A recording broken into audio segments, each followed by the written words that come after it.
মুসলমান হওয়া সত্ত্বেও আমির খান হাত জোড় করে কেন নমস্কার করে সেটা এবার সে রিভিল করলো। এদিকে হিনা খান বদমেজাজের কারণেই পপুলার হিন্দি সিরিয়াল ইয়ে রিস্তা ক্যা কেহলাতা হ্যায় থেকে পড়েছিল বাদ। অ্যান্ড ফাইনালি থাকছে আলিয়া অ্যান্ড ক্যাটরিনার খরচ বহন করার সামর্থ্য নেই নেটফ্লিক্সের। কেন এই কথা বলছি সেটাও জানাচ্ছি। প্রথমে আসি আমির খানের কাছে। মাঝে মধ্যে তো একটা বিষয় নিয়ে বলিউডের 3 খানকে কিছুটা ভক্তদের রসানলে পড়তে হয়, সেটা হলো তারা মুসলমান হওয়ার পরেও কেন হাত জোড় করে নমস্কার জানায়, সালাম দেয় না কেন। এই বিষয়ে আমির এবার তার এক্সপ্লেনেশন দিলেন। তিনি জানালেন তিনি মুসলমান পরিবারে জন্মগ্রহণ করায় কখনোই সালাম কিংবা আদাব জানানোর পরিবর্তে 2 হাত জড়ো করে নমস্কার জানানোতে অভ্যস্ত ছিলেন না। কিন্তু দাঙ্গাল মুভির শুটিং এর সময় যখন তিনি পাঞ্জাবে ছিলেন তখন তিনি বুঝতে পেরেছিলেন এই নমস্কারের আলাদা শক্তি আছে।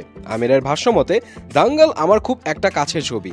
এটা শুটিং এর জন্য 2 মাস পাঞ্জাবের একটা প্রত্যন্ত গ্রামে থাকতে হয়েছিল। তখন রোজ ভোর 5টা-6টার সময় শুটিং করতাম। দেখতাম ভোরবেলায় বেরিয়ে পড়েছেন সেখানকার মানুষ। তারা রাস্তার পাশে ভিড় জমাতেন আমাদের স্বাগত জানানোর জন্য। নমস্কার করে ওরা আমায় সত শ্রী আকাল বলতেন। আবার যখন রাতে ফিরতাম তখন নমস্কার করে শুভরাত্রি বলতেন। বিন্দুমাত্র বিরক্ত করতেন না আমাদের।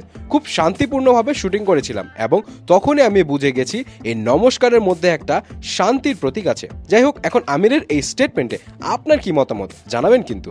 এবার আসি হিনা খানের কাছে। পপুলার টিভি সিরিয়াল অ্যাক্ট্রেস হিনা খান এতটা জনপ্রিয় হয়েছে এই রিস্তা ক্যা কেহলাতা হ্যায় এই সিরিয়ালের কারণে, যেখানে তিনি আকসারা চরিত্রে 8 বছর কাজ করেছেন, যেটা অবভিয়াসলি লিড ক্যারেক্টার ছিল। এরপর স্ক্রিপ্টের ক্ষেত্রে সেখানে অ্যাক্ট্রেস শিবাঙ্গী যোশীকে আনা হয় লিড অ্যাক্ট্রেস হিসেবে, যে কিনা হিনা খানের মেয়ের রোল প্লে করেছিল। এন্ড এরপর থেকে শুটিং সেটে বাধে ঝামেলা। সিরিয়াল ছেড়ে দিয়ে হইচই ফেলে দেয় মিডিয়াতে হিনা খান। তখন হিনা খান জানিয়েছে তিনি নিজে ইচ্ছা করে বের হয়ে গেছেন, কারণ তার কাছে মনে হয়েছে তার ক্যারেক্টারের সেখানে আর কাজ নেই। কিন্তু এবার ওই সিরিয়ালের প্রযোজক জানালেন অন্য কথা। দিন দিন সেটে হিনা খানের খামখেয়ালিপানা বেড়েই চলেছিল। একটি দৃশ্যে শিবাঙ্গীকে সমর্থন করে কয়েকটি সংলাপ ছিল, কিন্তু হিনা সেই সংলাপ বলতে রাজি হননি এবং তখন প্রযোজক হিনা খানকে সাফ জানিয়ে দিয়েছিলেন যে ওই নির্দিষ্ট ওই ডায়লগ বলতেই হবে, না হলে সেট থেকে বেরিয়ে যেতে পারেন হিনা। প্রযোজক আরো জানান সেদিন সন্ধ্যা পর্যন্ত মেকআপ ভ্যানে সময় কাটিয়েছেন হিনা, তারপরে সেট থেকে বেরিয়ে যান। হিনার এমন খামখেয়ালিপনা দেখে প্রযোজনার দিক থেকে অভিনেত্রীকে স্পষ্ট জানিয়ে দেওয়া হয়েছিল এই ধারাবাহিকে তার সমস্ত কাজ শেষ, শুটিং ফ্লোরে তাকে আর আসতে হবে না। কিন্তু ঘটনার পরের দিন ফের শুটিং ফ্লোরে হাজির হন অভিনেত্রী। শুটিং এর চিত্রনাট্য অনুযায়ী ডায়লগও বলেছিলেন, কিন্তু তারপরও সিদ্ধান্ত বদল করেননি প্রযোজক। অর্থাৎ প্রযোজকের দাবি হিনা নিজ ইচ্ছায় বের হয়ে যায়নি সিরিয়াল থেকে, বরং তাকে বের করে দেওয়া হয়েছিল। এবার আসি আলিয়া অ্যান্ড ক্যাটরিনার কাছে।